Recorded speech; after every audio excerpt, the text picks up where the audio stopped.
Yeah, I think we can. I think we can start. Yeah. So yeah, I'll just introduce yourself, and I'll introduce you. I'm sorry, in Spanish and English. Okay. Bueno, pues bienvenidos todos. Muchas gracias por venir a la primera plática de este seminario de categorías de la UNAM. El expositor es el profesor John Baez de la Universidad de California en Riverside, que nos va a hablar de técnicas de espacios de Fock para física estocástica. Antes de empezar, si alguien tiene una pregunta, por favor escríbanla en el chat. Y nosotros la preguntamos. Si quieren preguntarla hablando o quieren que les quitemos el silenciador, por favor levanten la mano. Y al final va a haber una ronda de preguntas por si quieren preguntar cualquier cosa. Entonces, okay, so in English.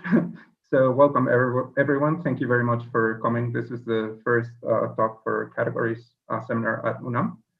The speaker for this opening session is Professor John Baez from the University of California at Riverside, who very nicely accepted our invitation. And he will be talking to us about Fock space techniques and stochastic physics. If you have any questions, please write them in the chat. We will ask the questions for you, and if you wish to be unmuted, please raise your hand and we'll unmute you. There will also be a round of questions at the end of the talk. So yeah, please, thank you. Okay, great. Thanks very much for inviting me to speak. I won't be saying anything about categories, but I'll be talking about Petrinets, and two of my graduate students will be giving the next two talks in this series.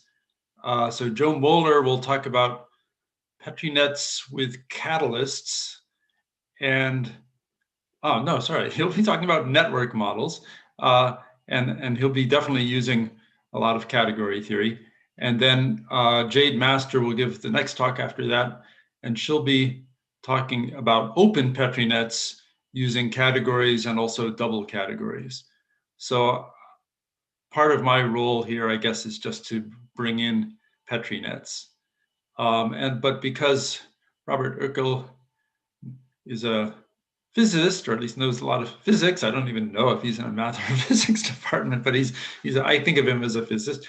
I thought it would be nice to talk about some physics applications of Petrinets, in particular, the interesting relationship between quantum physics and stochastic physics, where stochastic physics uses classical probability theory and quantum physics uses its own new quantum version of probability theory involving complex amplitudes. So this is some work I did with Jacob Biamonte and Brendan Fong, and Jacob and I have a book on quantum techniques for stochastic mechanics, and that's a free book you can get on the archive, which is about this type of stuff I'm going to talk about. So what's a Petrinet? Well, there's a picture of a Petrinet. So you see there are some yellow things, yellow circles, which represent different types of entity. In this particular example, there are different types of people. We have a disease spreading around. This is purely hypothetical example of disease spreading around, and there are susceptible people, infected people, and people who are resistant to the disease. And then there are these aqua-colored boxes which describe processes. And you can see that a susceptible person and an infected person can meet, like walk into the same room and shake hands, and then outwalk two infected people. So that's a process where it takes a susceptible and an infected and turns them into two infected. And then recovery takes one infected person and turns it into one resistant person. So there's some jargon for Petrinets. The yellow circles are called species if you're influenced by mathematical chemistry, or places if you're influenced by computer science, which is a very popular area of application for Petrinets. And the aqua-colored boxes are called transitions if you're doing computer science, and they're called reactions if you're doing chemistry. So I've adopted here a blend of both terminologies.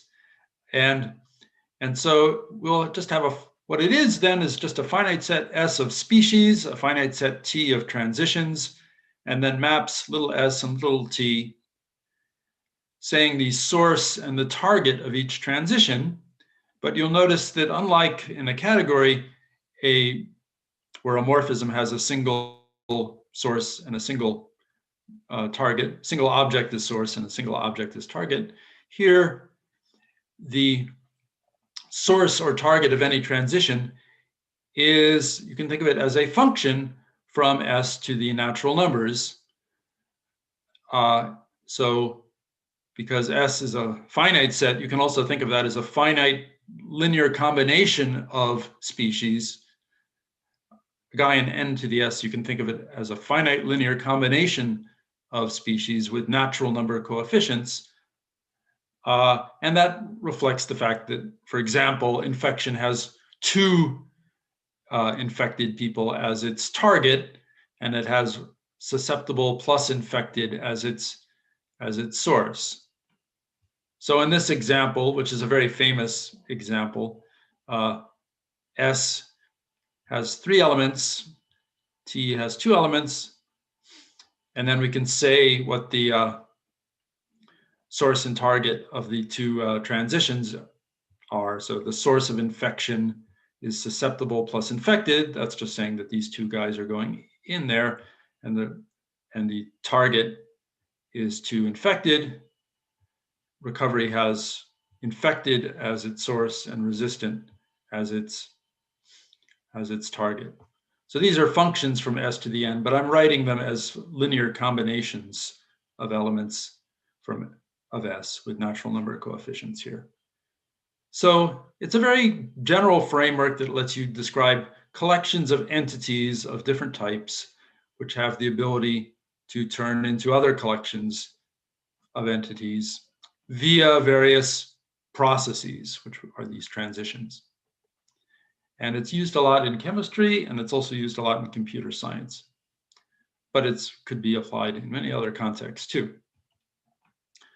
So I'm going to be using Petrinets in one particular way to describe stochastic processes, where we think of random processes whereby these transitions occur. And it will use an unorthodox analogy between quantum mechanics and probability theory, where the analogy works by saying that probabilities are analogous to amplitudes.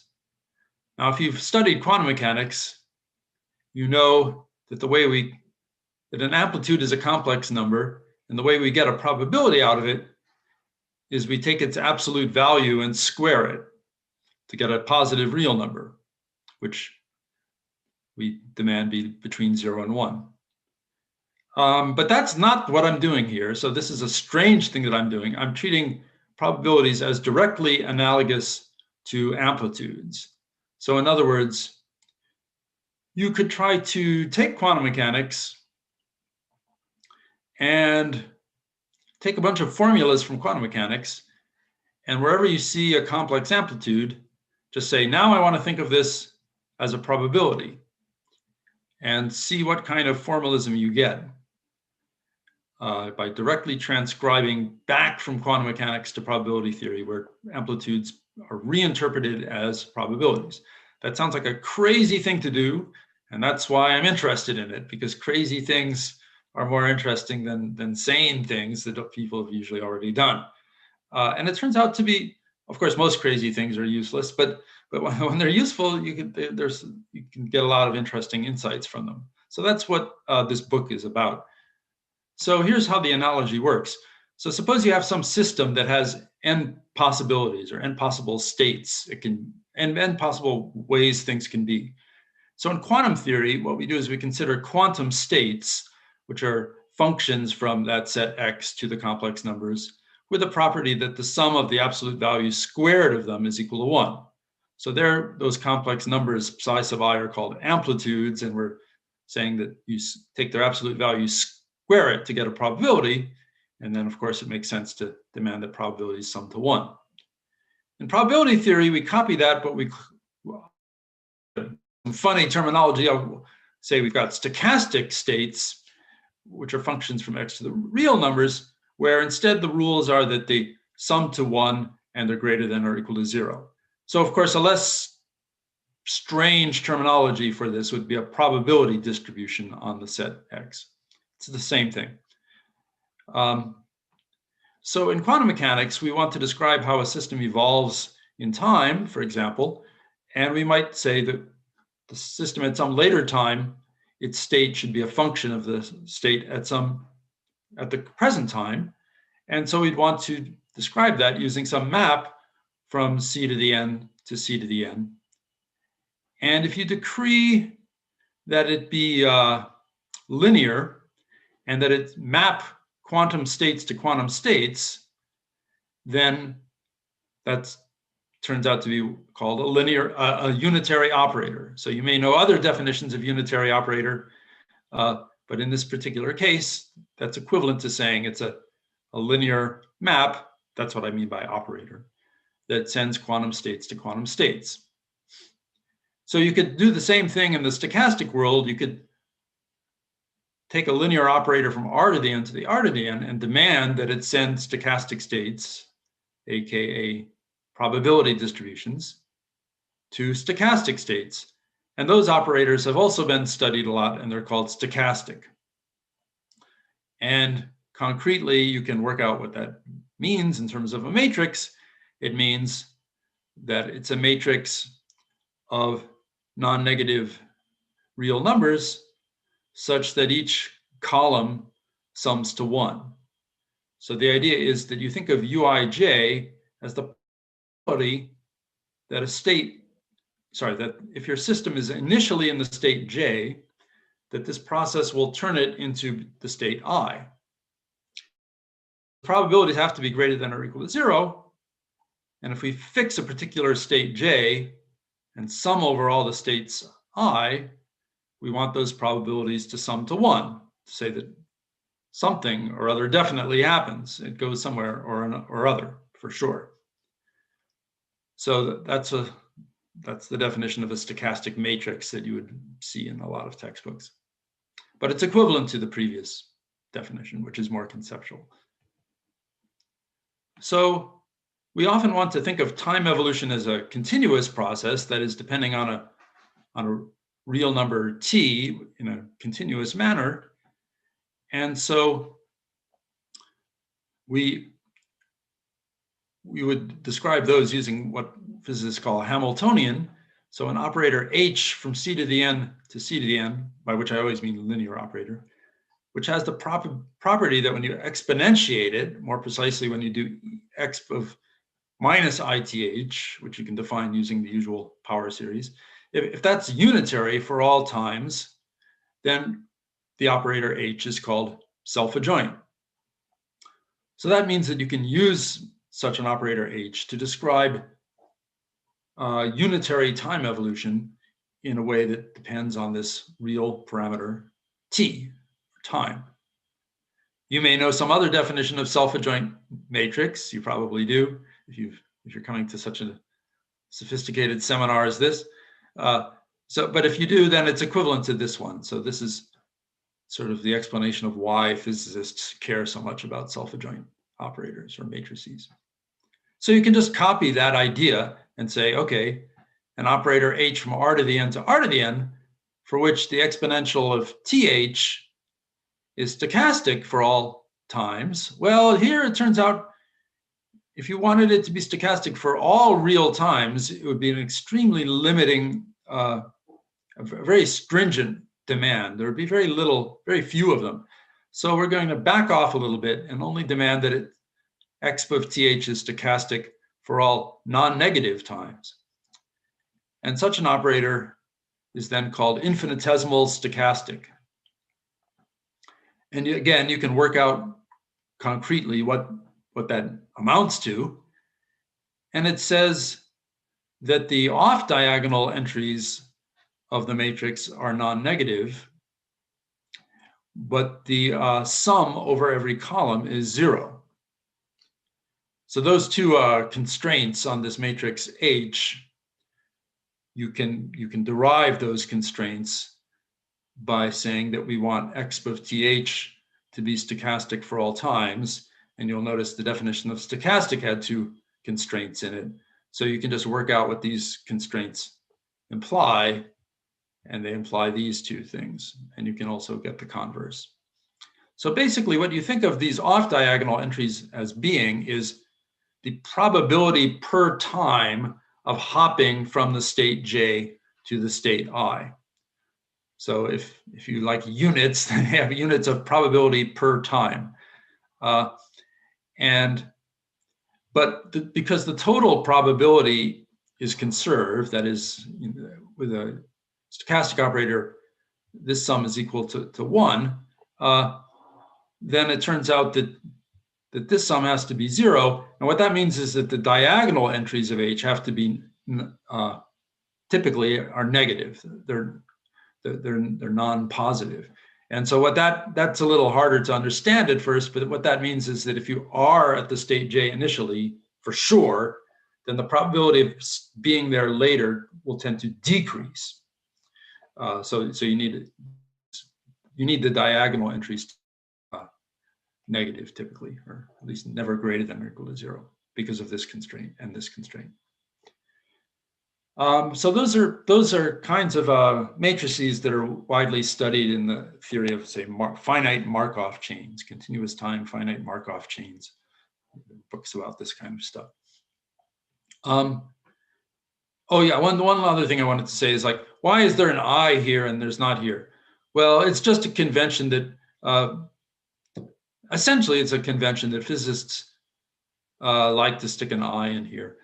So it would probably be more systematic to not put the I in here, and then we'd be dealing with what are called skew adjoint matrices instead of self-adjoint matrices.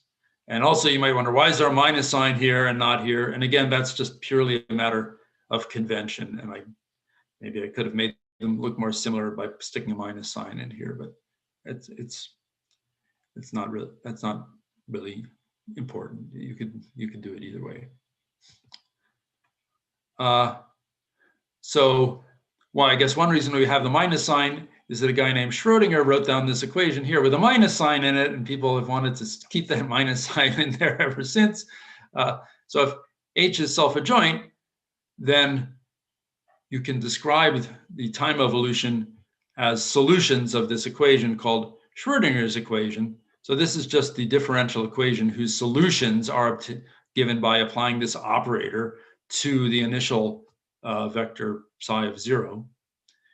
And similarly, if H is infinitesimal stochastic, we can describe time evolution of stochastic states using this equation here, which goes by the name of the master equation. And it's basically the same equation, but without that minus I in there. The big difference that immediately meets us between these two subjects is that unitary operators always have unitary inverses, whereas stochastic operators rarely have stochastic inverses. It's a fun exercise to like make up a stochastic operator, like a 2x2 matrix that's stochastic, and look at its inverse and try to find one that has a stochastic inverse, or try to find one that doesn't. Most of them don't. So that means that in stochastic physics, we only evolve forwards in time. This is just a simple mathematical fact, but it has amazing consequences. You may have heard, like in thermodynamics and so on, people are always wondering about the arrow of time. Why is entropy increasing? It's a law that seems to violate the symmetry between past and future. And so what this is saying is that as soon as you get yourself into believing that time evolution should be described by stochastic operators, then you do believe in of time. You do believe that because this equation here will typically have solutions forwards in time, but not backwards in time. So that's very interesting. Okay. Now let's get back to Petrinets, and I'll try to tell you how we get an infinitesimal stochastic operator from a Petrinet, so that a Petrinet can describe some kind of random process, stochastic process. But I need a little bit of a build up to get to that point. So here's a Petrinet. We call elements of n to the s complexes. I guess that's especially popular in chemistry. So it just tells you how many items of each species we have. So for example, if S is, from our example, susceptible, resistant, and infected, a typical complex might be 3 susceptible plus 2 resistant plus 5 infected. For physicists who like this idea of Fock space and like the notation of Fock space, they might write it like this. So it's just a different notation where you have to somehow know that the first entry means susceptible, the second resistant, and the next one infected. It's just a shorthand way of writing the above thing, but hopefully all physicists who've been forced to study quantum field theory will be happy to see this notation. Everyone else will be unhappy to see this notation, but it's okay. So we're going to call the space of all functions from complexes to real numbers the stochastic Fock space. So the most interesting vectors in that stochastic Fock space are the stochastic states. Those are the ones where the real numbers that we assign to any complex are non-negative and they sum to 1. So a stochastic state is just a probability distribution on the set of complexes. So these numbers psi sub kappa are probabilities, or I'm sorry, they're probabilities. Psi sub k is the probability that you have exactly k sub I items of the ith species for each species I. So it's a probability distribution. Psi is a probability distribution. Okay. Now, if we choose a positive number called a rate constant for each transition in your Petrinet, then we can define a Hamiltonian on the stochastic Fock space. And then the master equation will describe how stochastic states evolve in time. So I want to tell you the recipe whereby you get this Hamiltonian from this data. So the rate constant for each transition is supposed to intuitively tell you the rapidity for which it happens. So in our disease example, how rapidly you get infected would be the rate constant for the infection transition. And when I say how rapidly, what I mean is a probability per time. That's the units of the rate constant. So let's look at a simpler example. Let's look at one where we have just one species, amoeba, and two things that it can do. So amoebas reproduce by fission, so that we'll put in a transition called fission, which goes from one amoeba to two amoebas. I guess the plural of amoeba is amoebas, but anyway.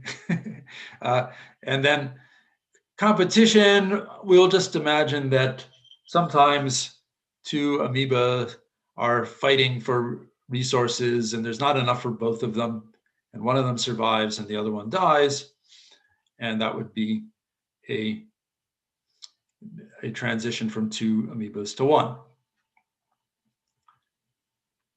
So in this case,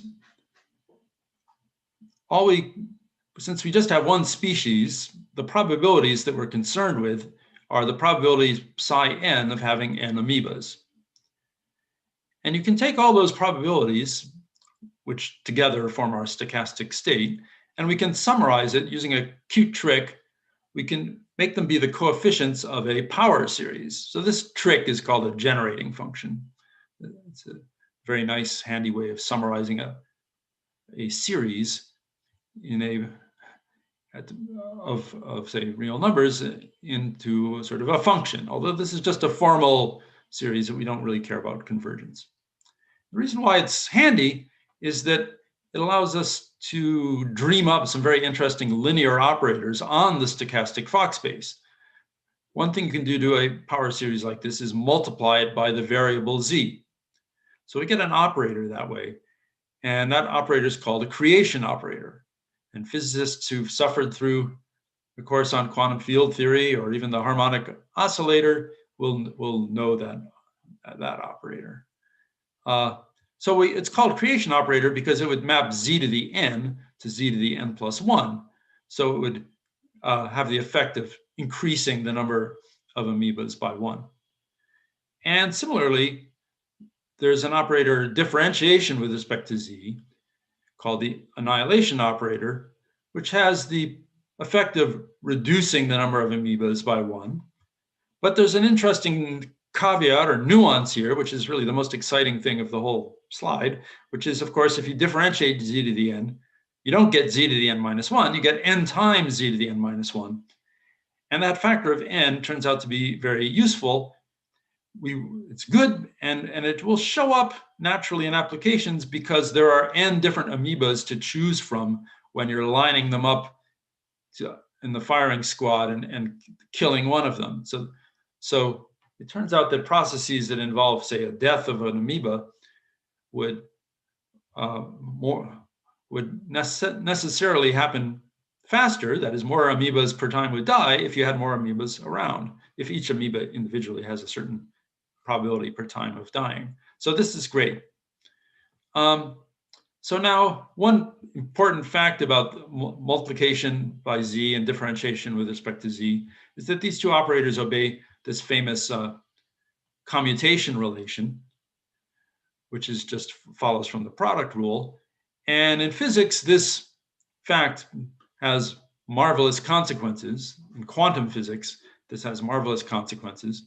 And it's often thought of as being a very, expressing a very quantum mechanical insight about the nature of indistinguishable objects. So you might wonder if this is going to be of any use for studying a classical entity like an amoeba. And it turns out it is good. It works just fine.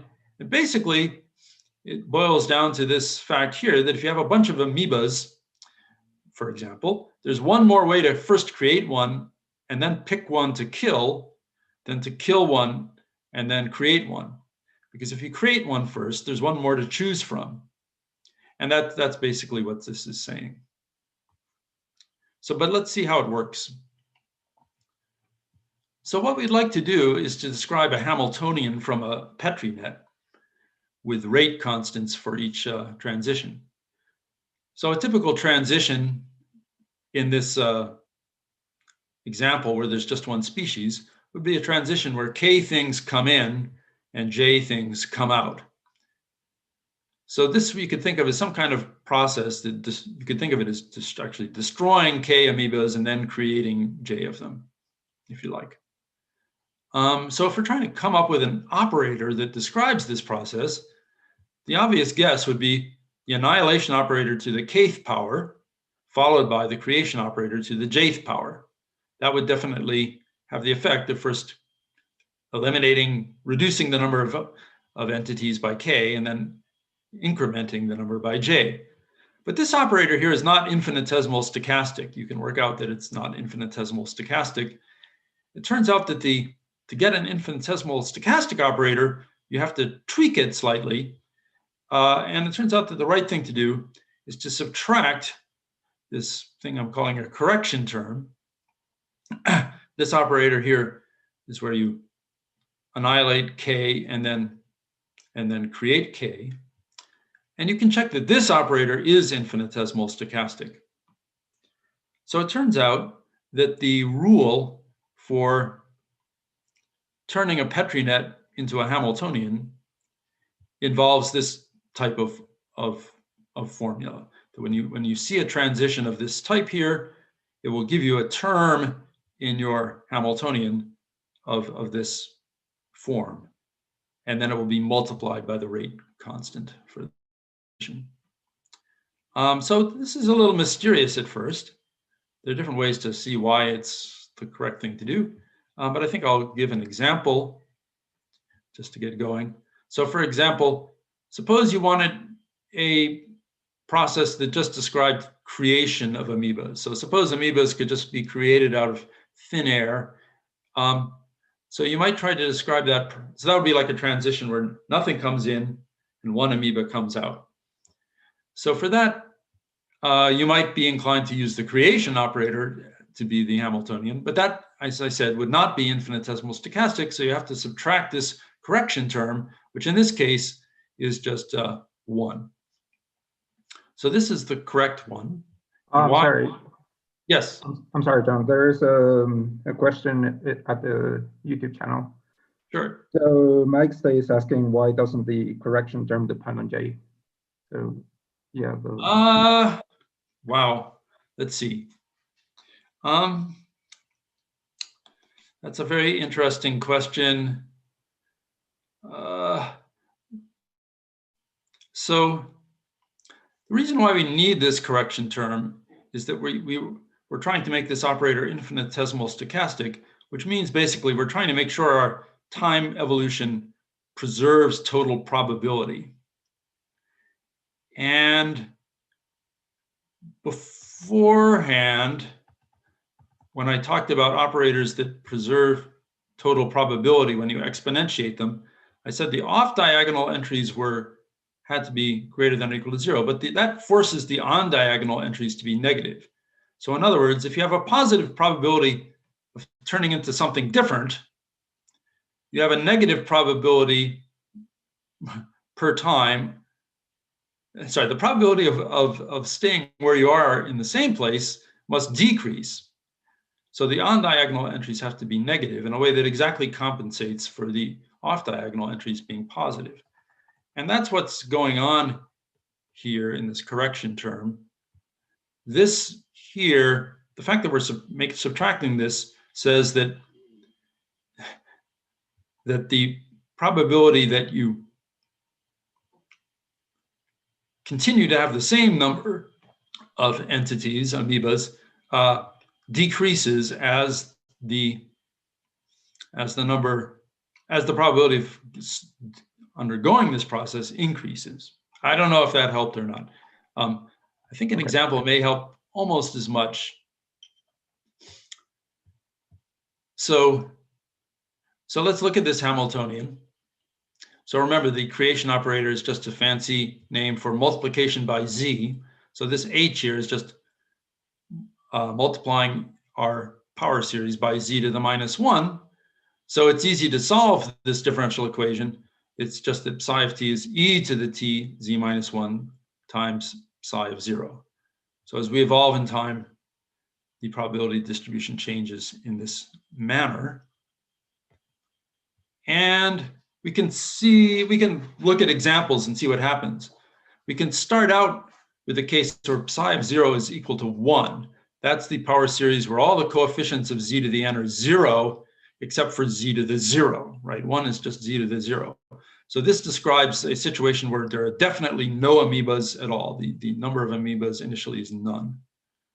And then if we evolve in time, according to this rule, we just multiply 1 by e to the t z -1. So we just get this. And then if you work out the power series of e to the tz, you get the usual power series here. And so then you can read off the coefficient of z to the n from this formula here. And so you get e to the -t times t to the n over n factorial. So it's saying that the probability of having n amoebas at time t is this number here. Well, if you know what a Poisson distribution is, or a Poisson process, you know that this is exactly what you'd expect. That is, when you have any sort of process where things are randomly getting created at a certain, well, in this case, probability 1 per unit time, the probability n of things around at time t, if you start it out with none, is this function here. This is called the Poisson distribution. So it's working. It's working. When I try to explain Poisson processes, I think of like looking at a square of pavement as it's raining and counting the number of raindrops that have hit since I start my stopwatch. And the formula for what's the probability that n raindrops have hit the pavement after time t looks like this. If the expected rate of raindrops is 1 per second. So it's working magically, perhaps. Not really magically, but since I haven't told you the whole theory, it may seem like magic. Or you could look at a different sort of transition which describes the random annihilation of amoebas. So you could, one comes in, nothing comes out. In that case, the Hamiltonian would be the annihilation operator, but subtracting this correction term. And then you can work out, and I won't do the calculation, that the master equation predicts that the expected number of amoebas decays exponentially. And that's, again, just what you would like. You'd expect that this kind of random death process would be describing exponential decay. Now, in the Petrinet that I was looking at, it was a little more complicated. It had 2 different transitions. One where one thing turned into 2, and one where 2 things turned into 1. So we got a more fancy example of the formalism. So these 2 different transitions, fission and competition, could have different rate constants associated to them. So we can call those alpha and beta. And so our Hamiltonian will be alpha times the operator that we read off from this first picture, plus beta times the operator that we read off for the second picture. So in both cases, we have sort of the obvious part, like this is annihilation followed by 2 creations. That's just what the picture shows you.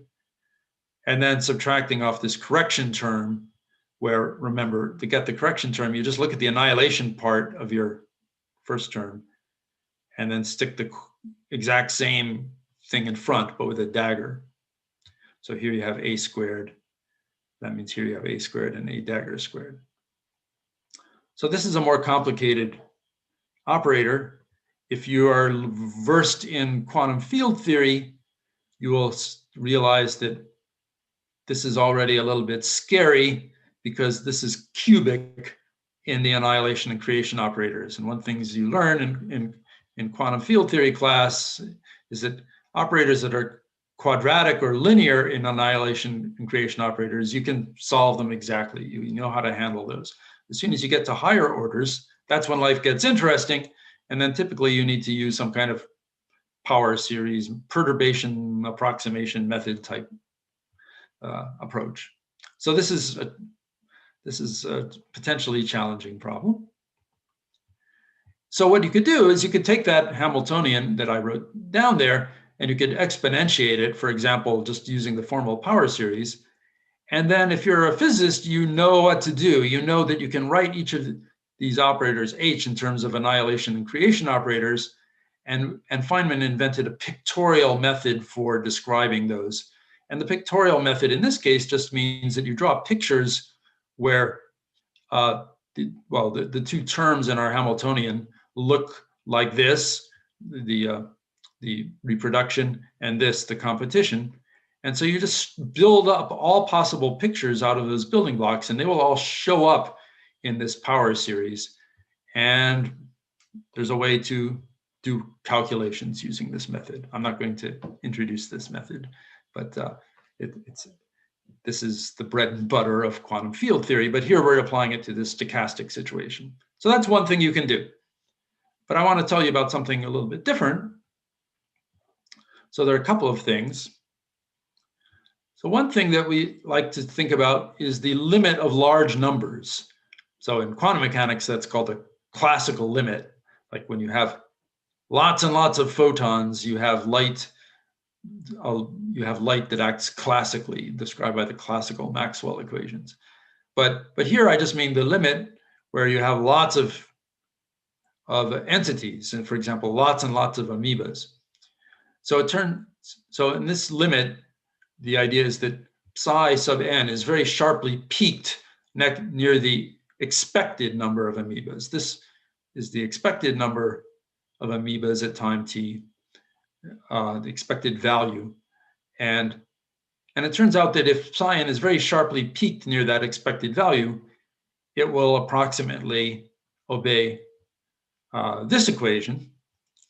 This is called the logistic equation, and this is a famous equation from population biology, where you are describing some organism that tends to reproduce exponentially. That's given by this term.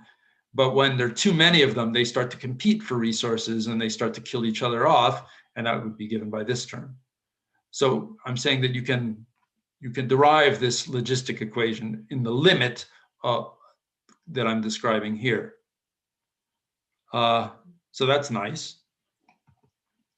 Now, one thing you might be interested in is finding a stationary state, that is a probability distribution that doesn't change with time as time passes. So that is a solution of the master equation that's constant in time. Well, for it to be constant in time, since its time derivative is h psi, we're demanding that h psi is equal to 0. So it would be nice to find that. That would be some kind of equilibrium population in the sense that the different probabilities are having different number of amoebas, but the probability distribution doesn't change with time. Well, to find that, you're trying to solve this equation where our Hamiltonian is this rather complicated thing.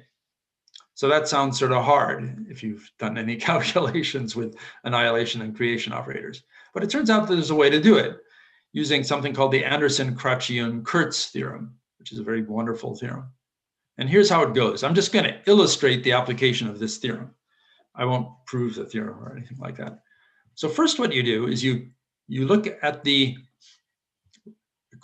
equation that holds in the large number limit, which is this, I guess that's called the rate equation. In this case, it's the logistic equation.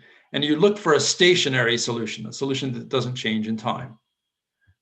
Notice we're just treating this as some real valued function of time. So we're just trying to solve that this is equal to 0. And that's really easy to do. We're just saying, oh, this right-hand side must equal 0. So then we can solve this. Now we're down to solving the quadratic equation. Well, it's a simple example of the quadratic equation. So it's just got to be that this expected number is alpha over beta. That's what makes this. That's what makes that work. So this is saying that in the large number limit, the population that would not change in time is going to be alpha over beta. Okay, so that's fine and dandy. But now what do we do? Next, what we do is we form a certain stochastic state, psi. Remember, we're treating that as a power series in Z. We form the coherent state. I'll tell you what that is in a second, where the expected number of amoebas equals alpha over beta. A coherent state is just a name for a probability distribution, which when you write it out as a power series is an exponential. So this is an exponential in Z with some coefficient in front of the Z. And it's been chosen in such a way that when you normalize it to make it into a probability distribution, that the mean of this probability distribution is alpha over beta. So the expected number of amoebas is this value that we got from solving the rate equation. Okay, so that's the next step. And then you can work out what this is if you want. You can write down the power series for the exponential and get a very concrete formula. And then the Anderson-Crutching-Kurtz theorem comes in and saves you. It says that this stochastic state is an exact solution of h psi equals 0. So if you've thought about physics and the relationship of quantum field theory and classical field theory, this should seem miraculous, or really it should just seem miraculous if you think about it a little bit, right? So we were trying to solve this equation here. So we do some mumbo jumbo that has nothing to do with that equation. And then we just write down a formula for some very simple power series, just an exponential. And then that's the answer. And the great thing about the Anderson, Crutching, Kurtz theorem is it says that this type of way of solving the equation works for a large class of examples, not just this one example. I'll state the theorem in generality in a minute. Once you've got the answer, it's easy to check that it really is a solution in any one particular case. But the theorem is a general result. So here's the general result. Suppose you have any Petrinet with rate constants. So each transition is associated to a positive real number called a rate constant. And let's suppose that there are k different species. So just for convenience, let's call them 1 through k. So the stochastic Fock space, remember, is the space of functions from n to the s to real numbers. So we can think of those functions as, using this generating function trick, we can think of them as formal power series in these k variables, z1 through zk. So in my example, I would have been doing k equals 1. Now we're doing the general case. So the idea is a typical element of this space of formal power series will just be a infinite sum over monomials with some coefficients, real coefficients here. And so this big psi here is just a way of encoding this little psi, which is a function from complexes to real numbers. So the power series is a way of keeping track of a stochastic state. So we'll use that technique as we've been doing. And we have annihilation and creation operators. So in our baby example, we had just one of each, but now we have a bunch of them. I guess we have k of them. There are k different species, so we get k variable z sub I. So we get k annihilation and k creation, different creation operators. And we have a systematic way of writing down the Hamiltonian for the Petrinet.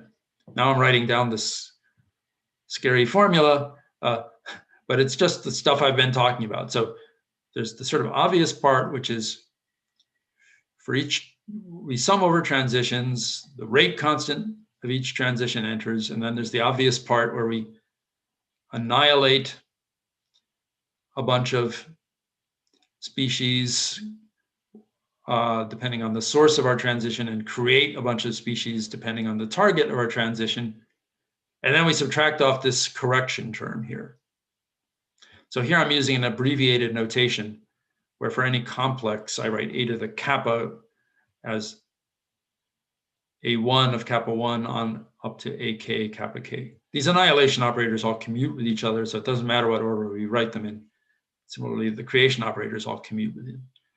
So this a kappa you think of as an operator that annihilates a whole bunch of things. It annihilates the whole complex kappa, not just a single particle, but a bunch of particles.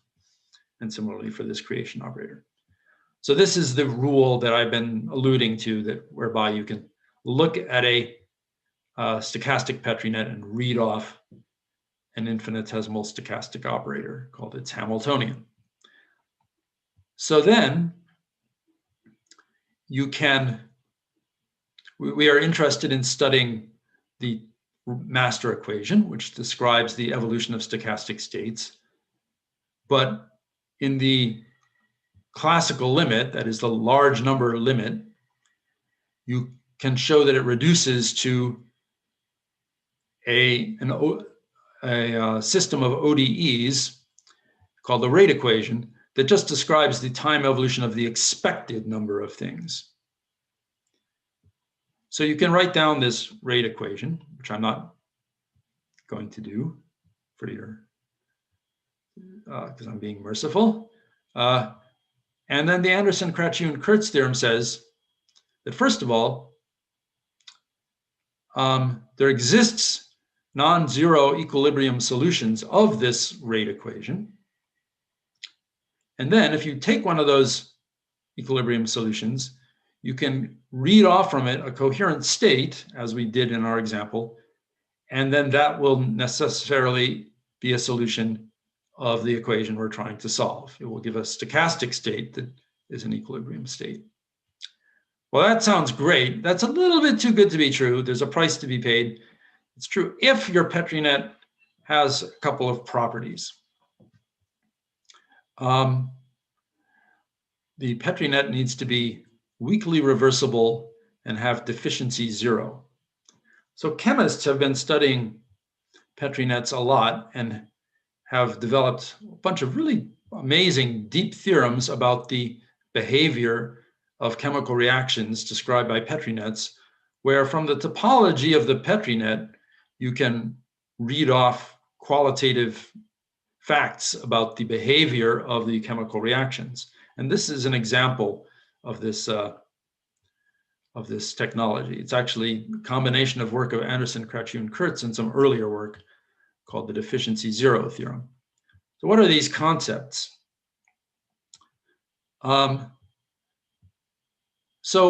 These concepts are best phrased in terms of a slightly different formalism that's equivalent to Petrinets.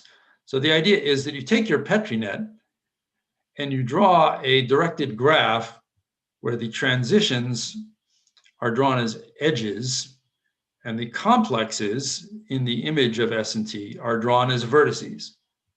It sounds very abstract, but if you've ever looked at a chemistry book, it'll immediately become familiar.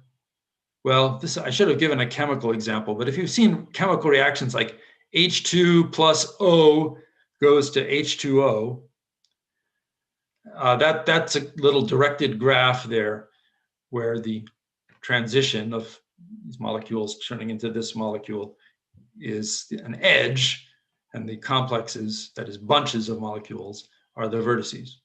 So in any chemistry book, when you see all these chemical reactions, these are these directed graphs. They're called reaction networks.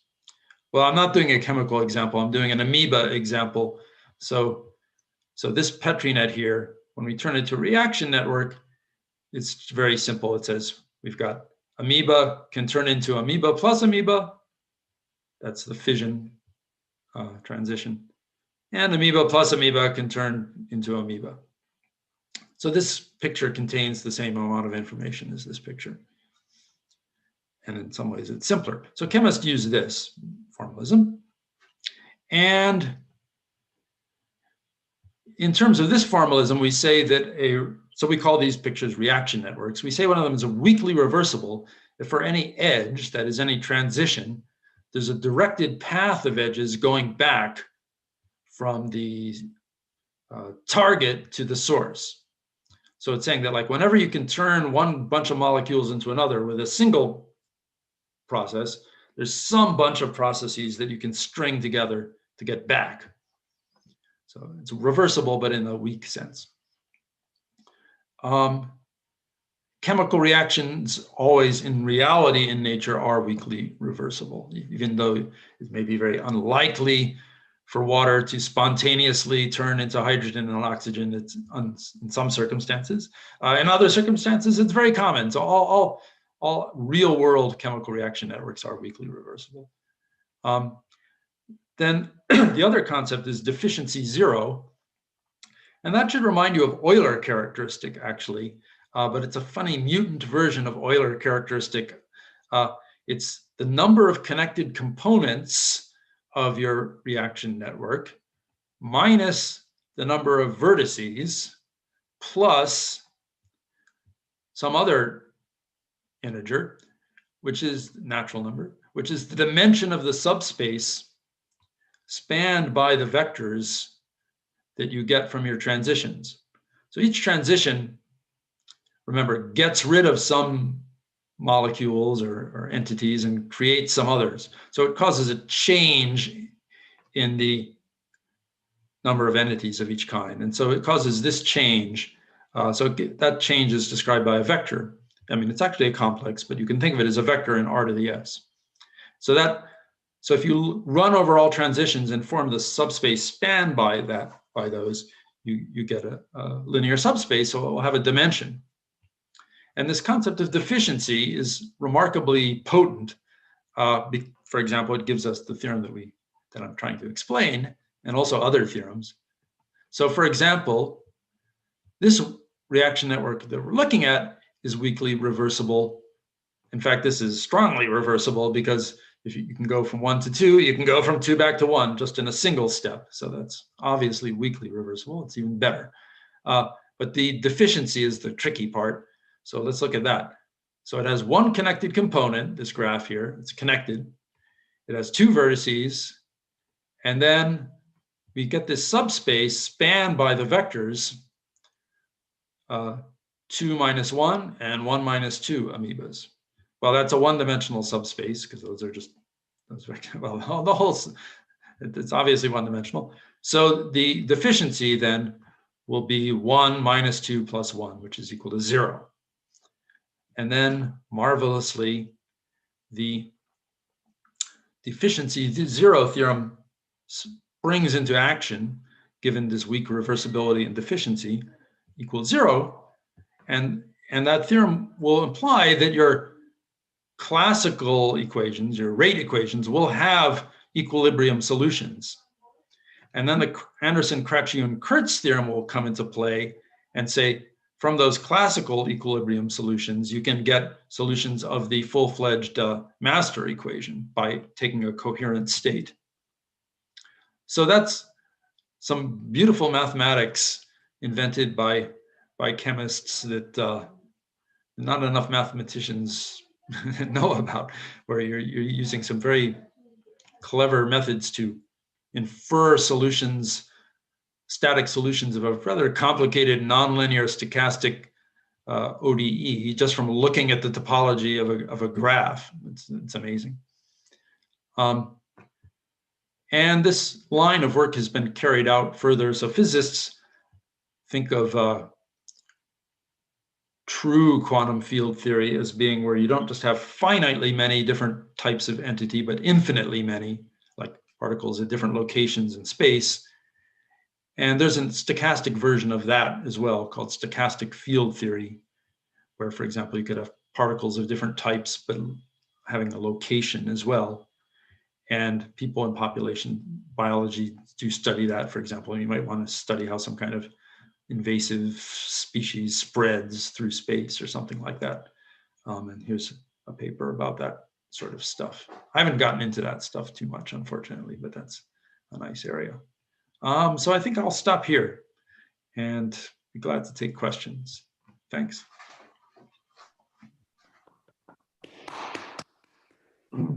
Yeah, thank you very much, Tom. That was very nice. Great. Yeah, if you have any questions, I'm glad to answer them. Yeah, does anyone have any questions? I'll let you be the moderator, Juan. Yeah, sorry. Yeah, that's fine. Because I can't see every. I have one. There is a string version of stochastic mechanics in the sense that the Feynman diagrams produced by the Petrinets are transformed in sort type of surfaces. Oh,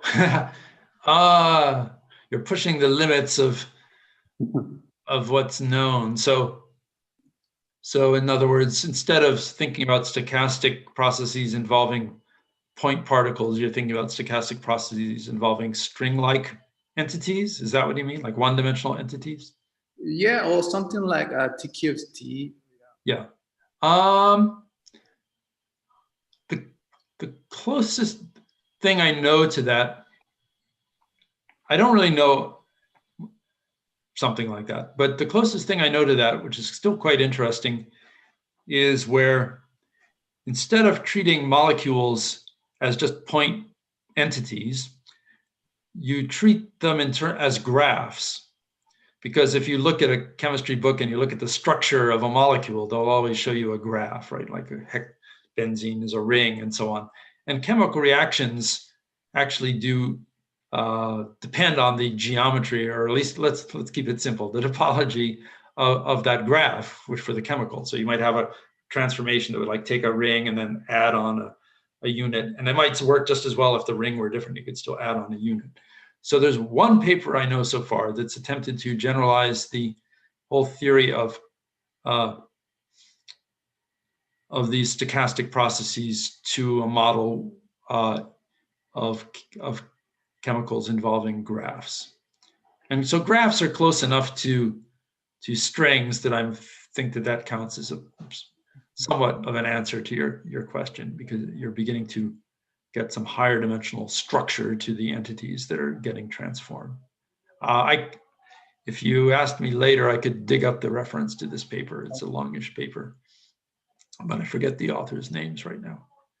And just one more question. Do you know there is some work in right now that we are in coronavirus in Petrinets?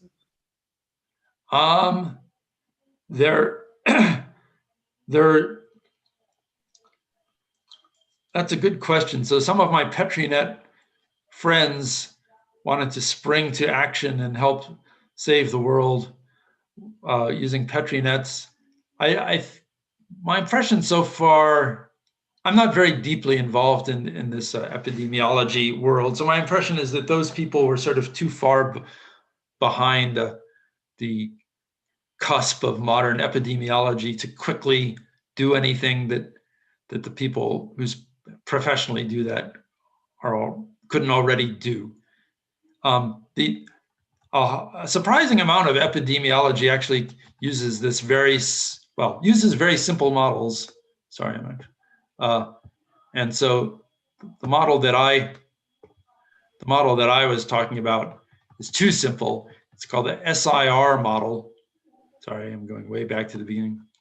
That's called the SIR model for susceptible, infected, resistant. That's an extremely popular model. And it's possible that for coronavirus, they may be using a lot of work may just be using this. But to get it more sophisticated, you do a compartmentalized version where you imagine that there are different populations in different regions of space that communicate with each other. So you could draw those type of models as Petrinets, but I don't know if anyone has used Petrinets to do anything that the experts couldn't already do. Thank you. Yeah. In principle, you could write software that would use Petrinets to sort of more rapidly and efficiently make up new models than if you didn't know about Petrinets. Maybe that's one possibility. Thank you. Yeah, does anyone else have any questions? There are three more questions. Three more questions? Yeah, I'm going to... Yeah, please, you.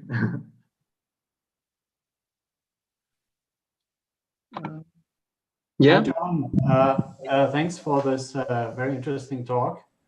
It's great to have you here in the seminar of UNAM. Thanks. So it has been a time since we saw each other last, but I'm very happy to see you here and to ask that. So let me ask you a question with very thorough. So since you started with the analogy classical and quantum theory here and are really trying to use ingredients of quantum theory, I was wondering if it adds anything to this effort if you look at the quantum theory in a way which is closer to the classical one, where when you go to mixed states instead of pure states, and so you think about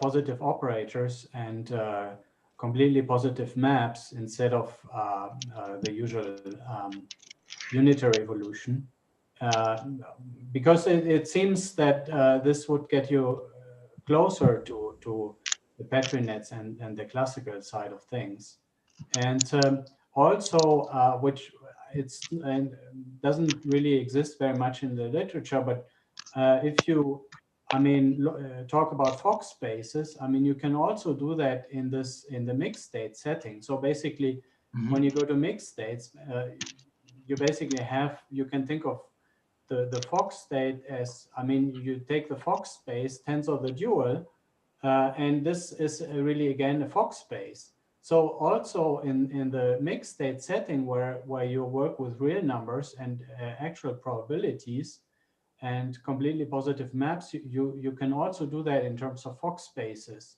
So I wonder if these are not closer to the ones that you are actually using. Kind of closer contact or analogy could add anything to what you're doing. And maybe one direction one could imagine maybe is to go the other way now from the classical to the quantum and think of some kind of quantum Petrinets or something like that. So yeah, that's my question. Well, I haven't thought about that. That sounds like an interesting realm to explore. So I urge you to try to do it. I haven't thought about it myself.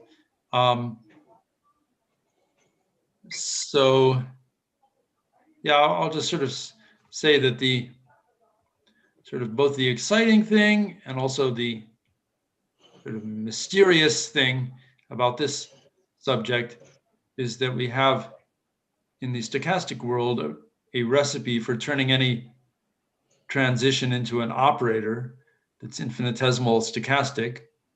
And then in the quantum world, we have a recipe for turning any picture like this into a self-adjoint operator, where we would take the sort of obvious part and then add its adjoint to it to make it self-adjoint. So like in quantum field theory books, you always see plus HC, plus Hermitian conjugate.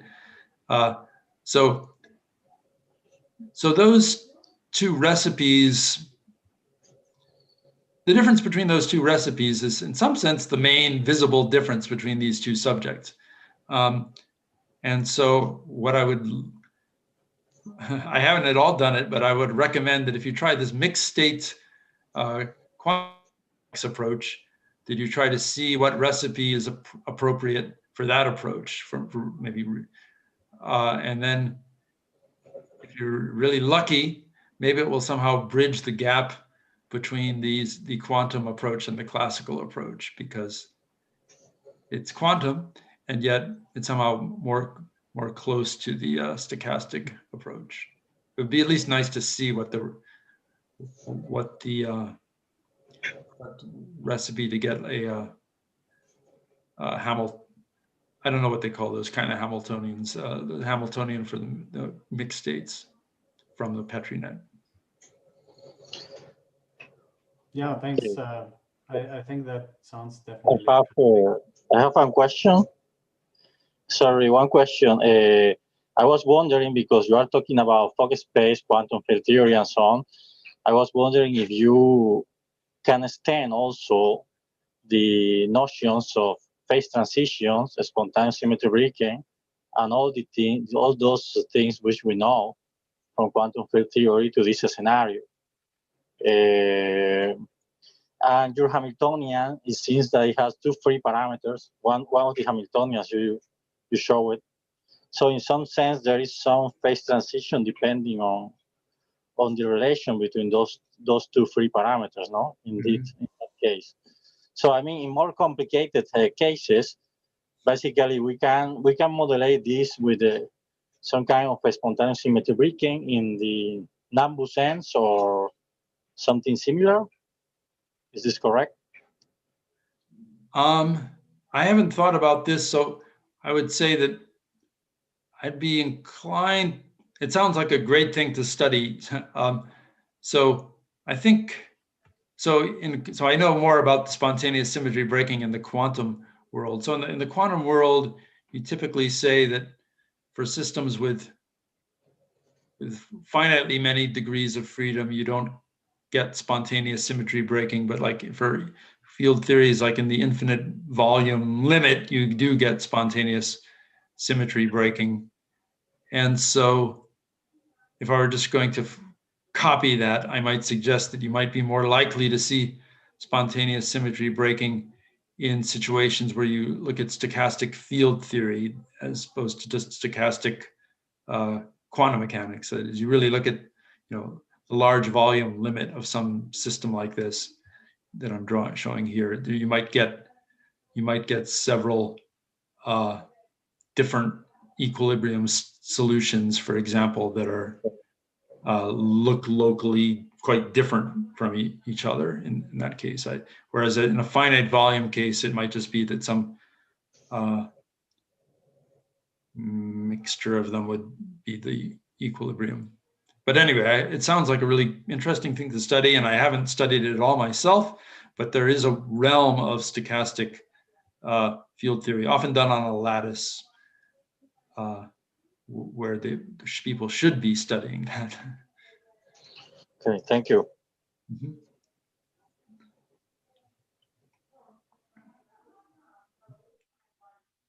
I don't know if Robert and his question. I thought Robert said he had 2 questions, and I just got to answer one. I only got to hear one of Robert's questions, I think. I don't, is that true, Robert? Did you have 2 questions? I'm not going to force you. In fact, basically, my Oh, Uh-oh. well, we have maybe. Oh, yeah, go ahead. We can ask the question of YouTube one. Yeah, so there's a YouTube question. So Arkia Chatterjee is asking if is the coherent state you defined the same as or similar to the quantum mechanical coherent state? Mathematically, they're almost the same. Yeah, so that's why I call it a coherent state. So in quantum mechanics, I don't have a perfect picture of the generic coherent state, but in quantum mechanics, for any complex number, which for some stupid reason, I'm calling alpha over beta, you can form e to that complex number times z. And then once you normalize it appropriately, that's called a coherent state. And the reason it's special is that it will be an eigenstate of the annihilation operator, right? Because if you differentiate an exponential, you get just a number times that exponential. So states of this form are eigenstates of the annihilation operator. And in quantum mechanics, it turns out that they have a very nice meaning, that they are these states, the quantum states that most closely approximate classical states. And so there's a whole theory of those. And for those, this number here could be complex. But for this analogous theory in the classical case, we want this number here to be real. And then in this particular case, where z is we're just dealing the one variable case in this picture, but it works for multivariable. But the one variable case, then when you expand this out, you get something like this. And this kind of probability distribution, thought of as a function of n, is called a Poisson distribution. So calling it a coherent state was mainly meant to indicate the analogy to quantum mechanics. But if you're talking to probability theorists, you should call it a Poisson distribution. And there's a multivariable version of Poisson distribution that comes up. So I just am amused that the same kind of math shows up in both sides, the stochastic side and the quantum side. Yeah. Hey, I'm back. Hi, yeah, Robert. Sorry. I've had some problems with the connection here.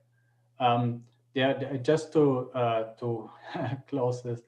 So my 2 questions were really, the second was really the question if I'm going to such a mixed state setting that I was talking about, could allow to define a quantum version of these Petrinets.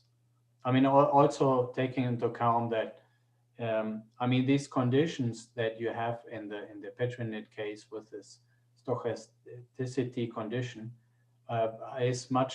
becomes much closer to what you also have in the quantum theory then. And in particular, you can also in the quantum theory, consider processes which are not unitary, for example, and where you have dissipation and stuff in the statistical setting. And so, yeah, that was really the question. So. Well, yeah, it doesn't really sound like a question. It sounds like it sounds like you know more about this than me. But yeah, I've heard of these. For example, now I'm remembering like words like Lindblad operator, which is like the correct formalism for working with quantum time evolution of quantum mixed states. And so I don't think I have anything way to help you except to just cheer you on and suggest that that's like a good thing to study. Yeah. Good. Thanks. Sure. Yeah, there doesn't seem to be any more questions. Well, I do have so this might be a very bad question, but so yeah, I'm sorry. It's okay. Yeah, what makes the conditions like this weak reversibility and deficiency in the network that you associate to the Petrinet that makes the Anderson-Crutching Kurtz theorem work? Okay, yeah, that's not at all a bad question. So it really, it's not connected to the Anderson-Crutching Kurtz theorem, so directly. Okay. So this results here that I'm describing is actually a blend of two theorems. And the Anderson-Crutching Kurtz theorem says that if you have a non-zero equilibrium solution of the rate equation, which you can think of as the large number limit, and you build a coherent state from it, then that will be an exact solution of the master equation, or of the stationary state. So that's saying that if you have this, then you have this. And that's a wonderful theorem in itself. But then the deficiency zero theorem, where it comes in, it says that if your Petrinet is weakly reversible and has deficiency zero, then you get these solutions. And so that theorem goes to older folks like Jackson and Horn and Feinberg in the 70s. And so that has nothing to do with probability distributions. It's just about the solutions of the so-called rate equation. And you can see that if a Petrinet is not weakly reversible, you can easily come up with where there would not be any equilibrium solutions of the rate equation. For example, you could have a reaction that, say, just only destroyed one object. So you have just one transition where something goes away. So that's not weakly reversible. And you'll see that there's no equilibrium solution, because no matter how many things you have, it will just slowly, exponentially go away, and it will never completely go away. So you need some kind of reversibility condition to get an equilibrium. Things have to be able to, if something can turn from here to here, it's got to be able to get back, or else you're not very likely to get equilibrium. So that's pretty intuitive. The much less intuitive part is this deficiency zero condition. And it's hard for me to quickly give any intuition for why this quantity being zero is so powerful. It turns out that it's, so I present a proof of it in my book with Jacob Biamonte. And so I do that partially because I was trying to understand it. And it turns out that this is very connected to some sort of simple kind of homological algebra, as you might expect from the fact that this looks like an Euler characteristic. Yeah. So this condition winds up saying that the kernel of some operator equals the co-kernel of some other operator, and you can use it to get solutions to an equation that way. But it's hard to I'm not really prepared to rapidly give the intuition for it. It's beautiful though. Okay. And there's also like a deficiency one theorem that applies to networks that have deficiency one. And so somehow these geniuses isolated this as some important concept. It's, I'd say, a very non-obvious concept. Probably they did it by solving lots of equations and examples and seeing that this wound up being important. Okay. I think it's still mysterious. I wish that like some algebraic topologists would think about this. So like if you're dealing with like the Euler characteristic of a polyhedron, you have the number of vertices minus the number of edges plus the number of faces. So here it's starting at this is dimension 1. These are like vertices. These are sort of like connected to edges. These are the coming from the transitions. And these are components. And it turns out that if you look at the theory of simplicial sets, that actually components do act like -1 simplices. If you look at the category of simplicial sets, it's the category of presheaves on the category of non-empty totally ordered sets.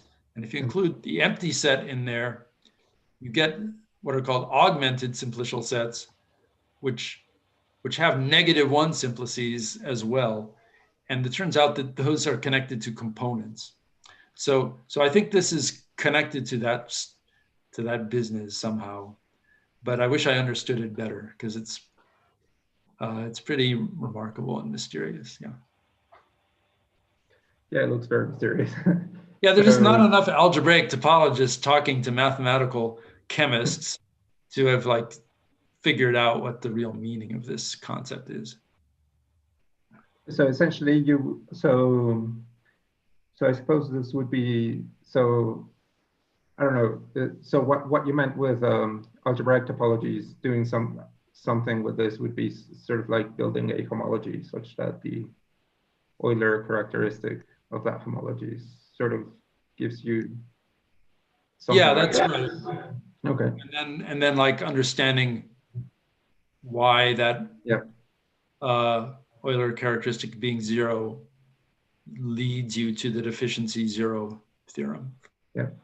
That would be very nice. Mm-hmm. Yeah. Well, I think there's other questions, but I have another question. Well, I suppose we'll hear from about this from Jade and Joe on the next weeks. But yeah, how does this play with this open Petrinets and the double category structure and this whole thing?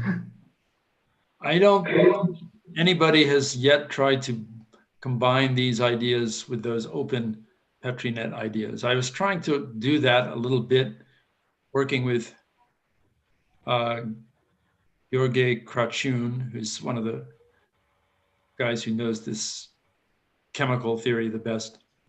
And we were trying to come up with theorems that said that certain open chemical reactions have stationary solutions. That is, those are like reactions where some molecules could be flowing in from some source or leaving from someplace. And so he did come up with some nice conjectures about that he thinks would follow from some result that's strong, a bit stronger than known results, but that he thought could be proved. But we never got around to going further with that. I mean, I should say there's something much simpler than that, which is that my student Blake Pollard and I wrote a paper on open chemical reaction networks, where we define an open version of these Petrinets with rate constants and prove some basic theorems about when they, about how their steady state behavior is functorial in a certain sense. But those theorems don't get into the really detailed behavior of the chemical reactions. Those are theorems that I'd say are much less deep than this deficiency zero theorem. They're just sort of basically setting up a nice framework for studying open chemical reaction networks. But hopefully someday some people who are really good at the theory of reaction networks will grab a hold of that open theory and then like come up with new questions and solve them. I might try to do that sometime, but I haven't succeeded yet. Okay. Yeah, thank you. Yeah, there's another question by.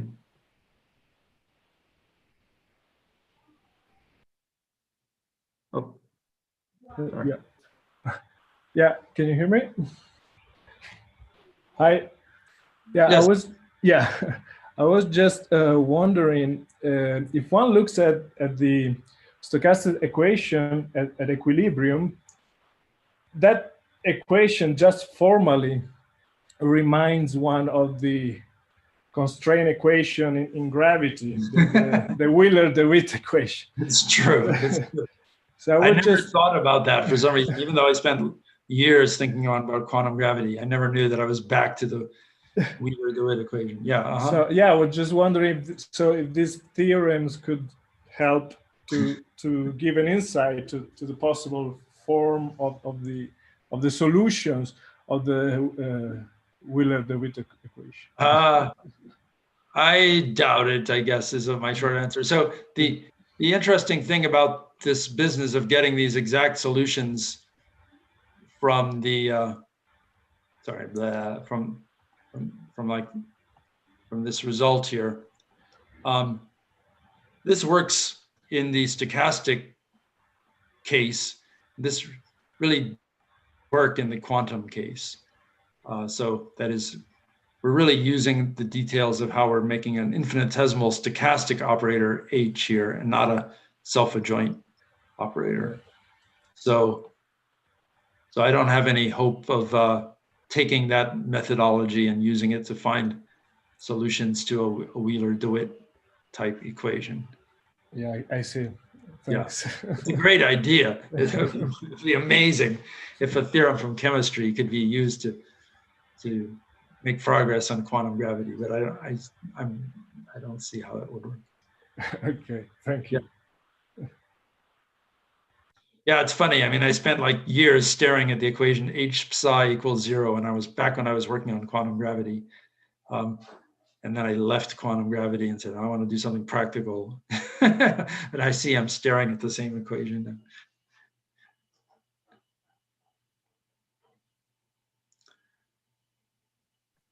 now. Yeah, I think that's all the questions, is it? Oh, no, we have other questions, I'm sorry. Okay. I'm glad to keep answering as long as anyone. One last question, because you mentioned that you have to make infinitesimal, no, the stochastic case, and you introduce a correction term, which is a subtraction in the Hamiltonian. It looks like you subtract number of particles, no? It's a particle number operator. In some operator. cases, it's a number operator. It's not always going to be a number operator, but it's. So like in this case here, this is a number operator. This is exactly. Sort of like a square of a number operator. Probably there's some operator ordering. But the subtraction is for what enter or what goes out, or it's for what enters. Okay, correct. Yeah, Thank you. It's very asymmetrical between input and output. So the stochastic world is very time asymmetric in a fundamental sense, and this is sort of related to that in some way. Whereas when you're making an operator self-adjoint by adding it to its adjoint, you're sort of making it be more symmetrical. Thank you. Sure.